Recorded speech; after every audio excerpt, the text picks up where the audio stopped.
Hi everybody, it's Az here from Heal vs Babyface. Now a few days ago I did an updated video from Battlefield Barons, and one of the new bits of information was how to get your hands on a certain three-headed Hydra pet called Gazrookie, which is this little offending chappy right here. Always remember, feed it a magical biscuit to double it in size and freak people out. Now you can get this chap by using one radical mojo, which is the currency used in Battlefield Barons in patch 5.3, which officially is released on Tuesday the 21st of May. Or, if you're a second class scrub European citizen like myself, Wednesday the 22nd. Now then, this isn't the only brand new pet arriving in patch 5.3 by any stretch of the imagination. There are 3 brand new direhorns as well, and look at this utterly cute little chappy right here. This is a direhorn runt, and it can be got if you're fortunate enough to farm the direhorns that are here on the Isle of Giants. Remember, feed it a magical biscuit, double it in size, and freak people out. But if its colour isn't quite to your taste, what about this very nice little blue version? And the blue version can be got by going to the Throne of Thunder and killing Horadon. It has a chance to drop this cute little blighter right here. Now blue may be the colour of my eyes, but my sister's eyes are green. And if you prefer green, then you'll have this little bugger here. And this is a stunted direhorn, and it can be got by winning 250 PvP battles through the Find Battle function with a full team of level 25 pets. So you can't do a little bit of jiggery pokery with some friends of yours. But 3 brand new direhorns, and I will be coming back to the Throne of Thunder very soon indeed. But let's shift emphasis away from the Isle of Giants and over to the Isle of Thunder, where we have the Quivering Filth.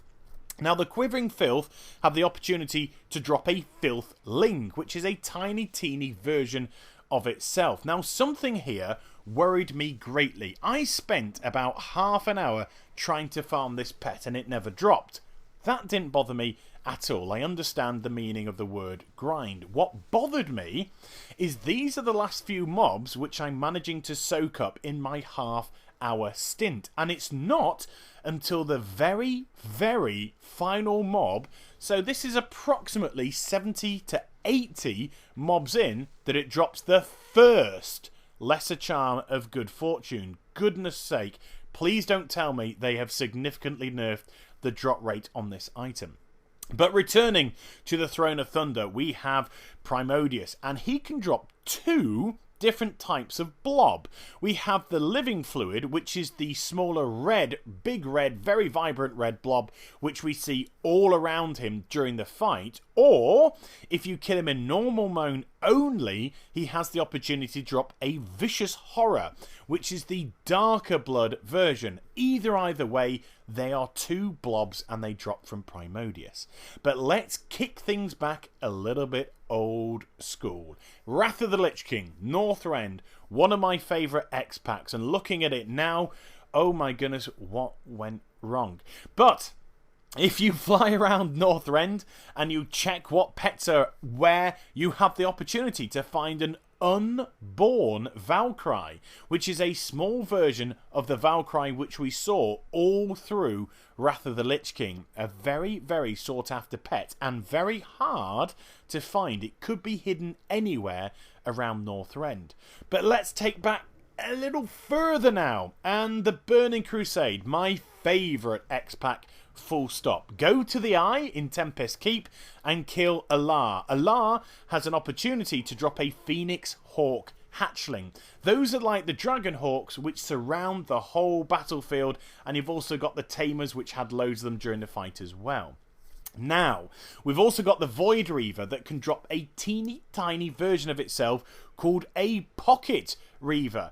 Now, I absolutely fell in love with the Fel Reavers. I loved the Void Reaver. To get my hands on one of these small pets would be absolutely epic, but not quite as epic as what could possibly drop from High Astromancer Silurian, because I'm a Warlock, and she can drop herself in her own form.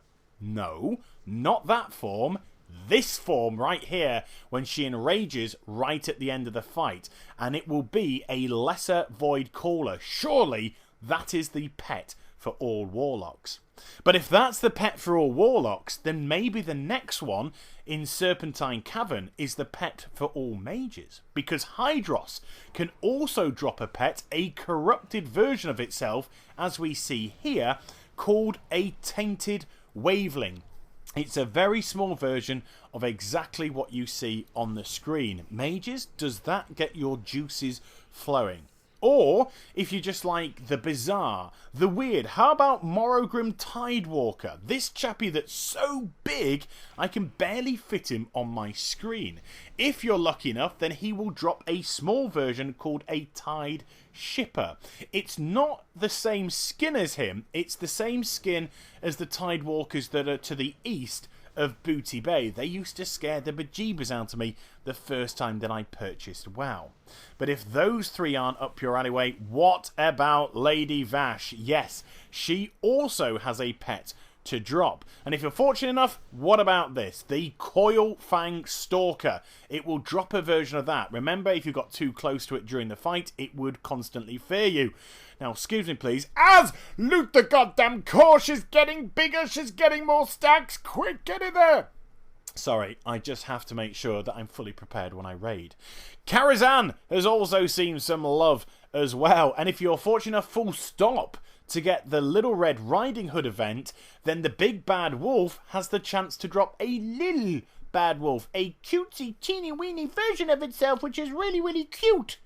Possibly not as cute as me, as Little Red Riding Hood, though. But speaking of cute little versions of oneself, how about the Curator? Because the Curator also drops a tiny, small version of itself called the Menagerie Custodian. A very formal name for a very formal, prim and proper robot. But if those, again, are in the alleyways that you're up, and there's lots of alleyways that we've been down, how about Terrestrian Illhoof, who can drop a fiendish imp? And goodness knows, the amount of imps that he has in his fight, he can spare the odd one or two. And then the very final boss of Karazhan, Prince Malchazar, can potentially drop a Nether Space Abyssal. Those are the Abyssals which he summons into the fight. Well, he would summon into the fight should he live long enough to get past about 5 seconds. So there we go. And on all my journey through this trying to find the pets, I got one. And I managed to find the Tide Shipper, this cute little boy here. So if I feed it a magical biscuit and get it to double it in size to freak people out... Wait a minute! It's just a reskin of a dwarf! Oh my god, no, I'm freaked out. Anyway, I hope you enjoyed the video. If you switch over live now to twitch.tv/Heal vs Babyface, I'm going to be on the PTR for patch 5.3 doing some battlegrounds. Not just in PvP gear, but in PvE gear. And you guys are in for a little bit of a shock on the differences in damage. Or is there any different in damage? Tune over now, twitch.tv/Heal vs Babyface to find out. And I hope you enjoyed the vid. Please do like, comment and subscribe to my channel. Follow me on Twitter, and also please do like my Facebook. You know my Twitch, and I'll be back with some more stuff very soon indeed. You take care, everybody. Bye bye.